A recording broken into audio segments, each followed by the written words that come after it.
Hello guys, what's up? So I'm back again for another tutorial video.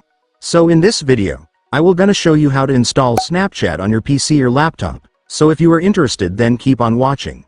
But before all that, if you are new to my channel, consider to like and subscribe for more videos like this, and also, you can comment down below if you have something that you want me to make a tutorial about.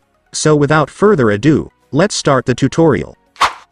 So to install Snapchat on your PC or laptop, it's actually pretty easy. Just follow what I'm gonna do.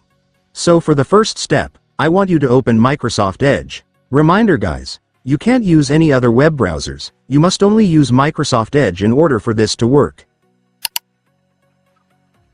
And once you're on your Microsoft Edge, next, I want you to go to the official website of Snapchat, so just search for this.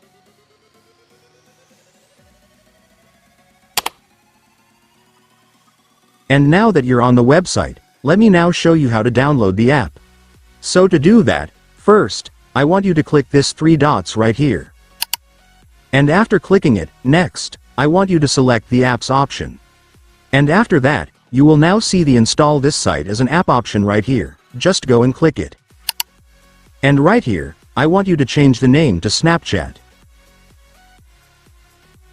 And then just click the install button to start installing the app.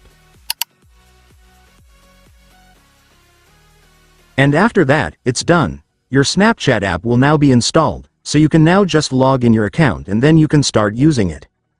And by the way guys, you might notice that even after installing Snapchat, you might still not find the app on your desktop home screen. So to fix that, just go back to your Snapchat. And once you're on Snapchat, I want you to click this 3 dots at the top. And then select App Settings. And then for the last step, just click this Create Desktop Shortcut button to add the app on your desktop home screen. And after clicking it, it's done. Congratulations, your Snapchat app will now be on your desktop home screen. And so that's just how you do it guys. Now that you've watched this video, you can now do it yourself. So that concludes our tutorial video for today. I hope it helped you. Thanks for watching. Goodbye.